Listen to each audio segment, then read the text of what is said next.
Hello जी, नमस्कार साथियों। कैसे हो सभी? उम्मीद करते हैं बहुत ही अच्छे होंगे, स्वस्थ होंगे और आप अपनी तैयारी को अच्छे से कर रहे होंगे। साथियों, हमारी जो हिंदी की सीरीज चल रही है उसमें हमारी नेक्स्ट क्लास है हिंदी। आपकी जिस भी एग्जाम में हिंदी पूछी जाती है, मेनली फोकस आपका UPSI, UP TET, C TET, UP triple SC, जिस जिस एग्जाम में आपकी हिंदी पूछी जाती है उन सभी के लिए ये क्लास बहुत ही हेल्पफुल साबित होने वाली है।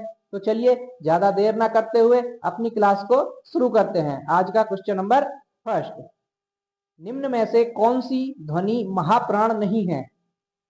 इनमें से आपका कौन बताना है कौन सी ध्वनि महाप्राण नहीं है। ऑप्शन है ए ख, बी घ, सी जय, डी झ।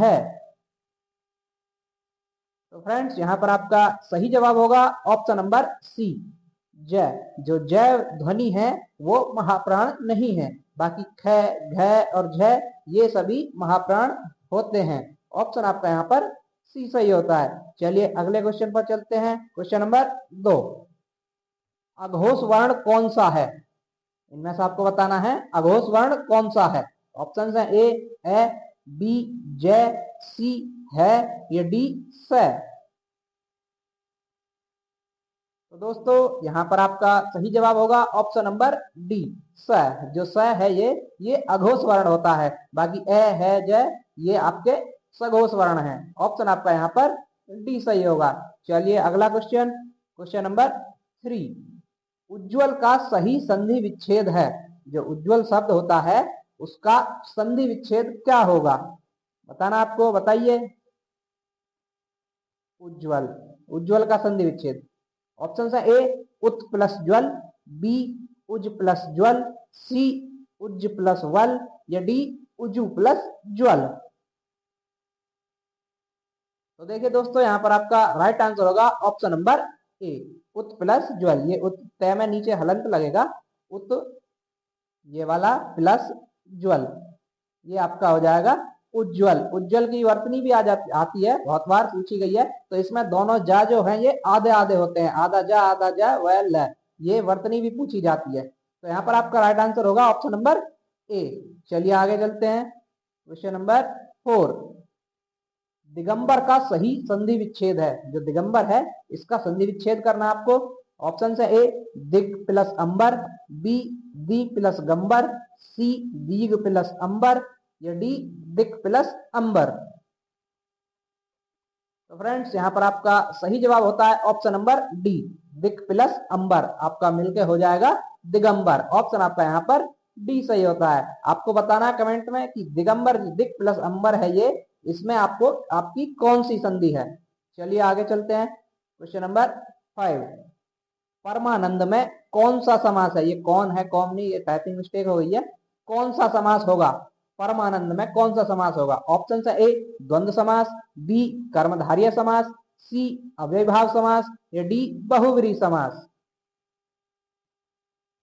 तो साथियों यहाँ पर आपका सही जवाब होगा ऑप्शन नंबर बी, कर्मधारय समास। जो परमानंद है उसमें आपका कर्मधारय समास होगा। ऑप्शन आपका यहाँ पर बी राइट होता है। चलिए नेक्स्ट क्वेश्चन, क्वेश्चन नंबर 6, गुरुदेव में समास होगा। जो गुरुदेव शब्द है इसमें आपको समास बताना है। ऑप्शन है ए अव्ययभाव समास, बी तत्पुरुष समास, सी बहुव्रीहि समास, या डी कर्मधारय समास।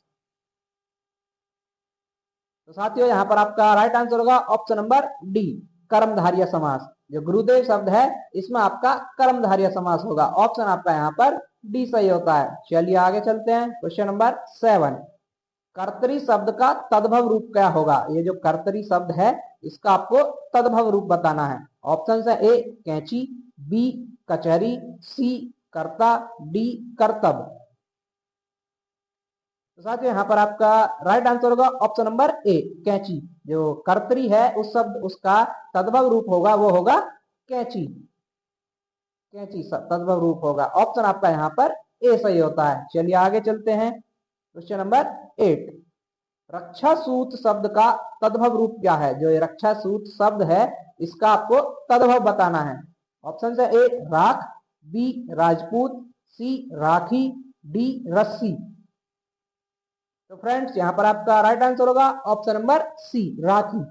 जो रक्षा सूत्र शब्द है उसका तद्भव होगा राखी। ऑप्शन आपका यहाँ पर सी सही होता है। चलिए आगे बढ़ते हैं। Question number 9।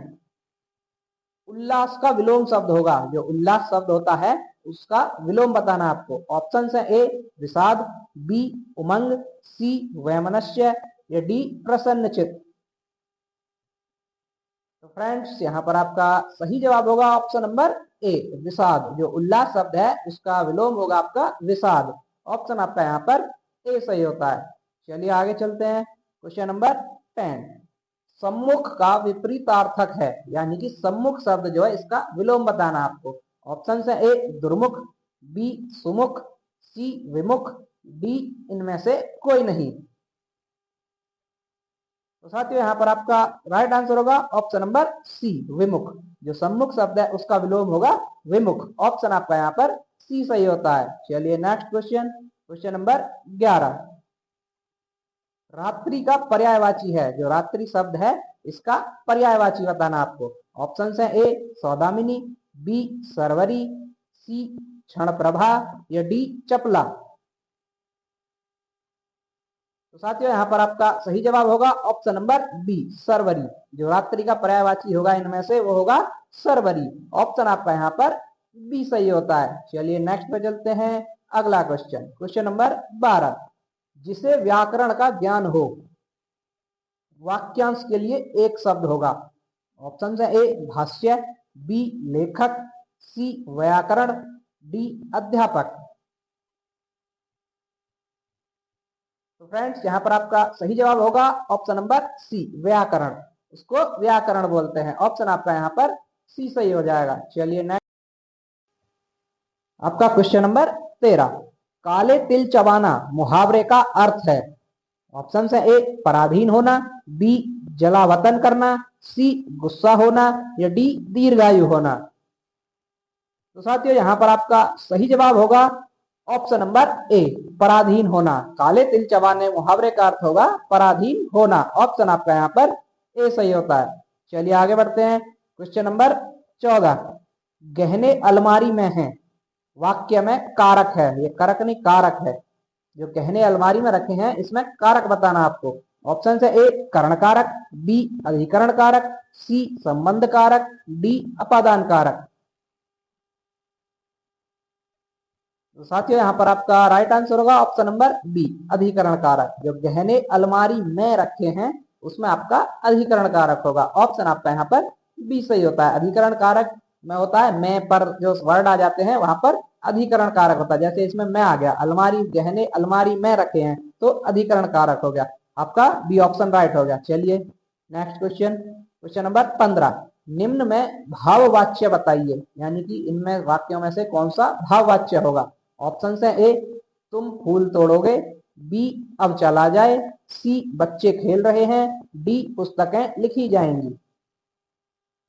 तो साथियों यहाँ पर आपका सही जवाब होगा ऑप्शन नंबर बी अब चला जाए। अब चला जाए ये आपका इसमें आपका भाववाच्य होगा। ऑप्शन आपका यहाँ पर बी सही होता है। चलिए नेक्स्ट क्वेश्चन, क्वेश्चन नंबर 16। आगमन में उपसर्ग है। जो आगमन शब्द है इसमें आपको उपसर्ग बताना है। ऑप्शन है ए आ, बी ए, सी आग या डी मन। तो फ्रेंड्स यहाँ पर आपका राइट आंसर होगा ऑप्शन नंबर ए आ। जो आ है वो आगमन का उपसर्ग होगा। आ प्लस गमन उपसर्ग, इसमें आ हो जाएगा और आपका ऑप्शन ए राइट हो गया। चलिए नेक्स्ट क्वेश्चन, क्वेश्चन नंबर 17। मिलाप शब्द में कौन सा प्रत्यय है। जो मिलाप शब्द है ये इसमें आपको प्रत्यय बताना है। कौन सा प्रत्यय होगा। ऑप्शन है ए आप, बी पे, सी ए, डी लाप। साथियों यहाँ पर आपका राइट आंसर होगा ऑप्शन नंबर ए आप। इसमें आपका प्रत्यय जो होगा वो होगा आप। ऑप्शन आपका यहाँ पर ए सही होता है। चलिए नेक्स्ट क्वेश्चन, क्वेश्चन नंबर 18। कौन सी बोली बिहार की नहीं है, यानी कि इनमें से कौन सी बोली जो है बिहार में नहीं बोली जाती है। ऑप्शन है ए भोजपुरी, बी मगही, सी जयपुरी, डी मैथिली। तो साथियों यहाँ पर आपका सही जवाब होगा ऑप्शन नंबर सी जयपुरी। जो जयपुरी है वो बिहार की नहीं है। ऑप्शन आपका यहाँ पर सी सही होता है। चलिए नेक्स्ट क्वेश्चन, क्वेश्चन नंबर 19। खड़ी बोली का दूसरा नाम क्या है? जो खड़ी बोली होती है उसका दूसरा नाम क्या होगा? ए हरियाणवी, बी कौरवी, सी मेवाती, डी राजस्थानी। तो फ्रेंड्स यहाँ पर आपका सही जवाब होगा ऑप्शन नंबर बी कौरवी। जो खड़ी बोली है उसका दूसरा नाम होता है कौरवी। ऑप्शन आपका यहाँ पर बी सही होता है। चलिए नेक्स्ट क्वेश्चन, क्वेश्चन नंबर 20। अव्यय को क्या कहा जाता है? जो अव्यय होते हैं उनको क्या कहा जाता है? ऑप्शन है ए विकारी शब्द, बी अविकारी शब्द, सी निपात या डी इनमें से कोई नहीं। तो साथियों यहाँ पर आपका सही जवाब होगा ऑप्शन नंबर बी अविकारी शब्द। जो अव्यय होता है उनको अविकारी शब्द कहा जाता है। ऑप्शन आपका यहाँ पर बी सही होता है। तो फ्रेंड्स ये थी हमारी आज की क्लास। आपको क्लास कैसी लगी आप कमेंट करके जरूर बताएं, और जो अच्छी लगी है तो एक लाइक करके जाएं। जो भी साथी हमारे चैनल पर पहली बार आए हैं कृपया चैनल को सब्सक्राइब कर लें और बेल आइकन को दबा लें, ताकि ऐसी ही नई नई इंफॉर्मेटिव क्लासेस आपको मिलती रहें। चलिए मिलते हैं नेक्स्ट वीडियो में, तब तक के लिए धन्यवाद।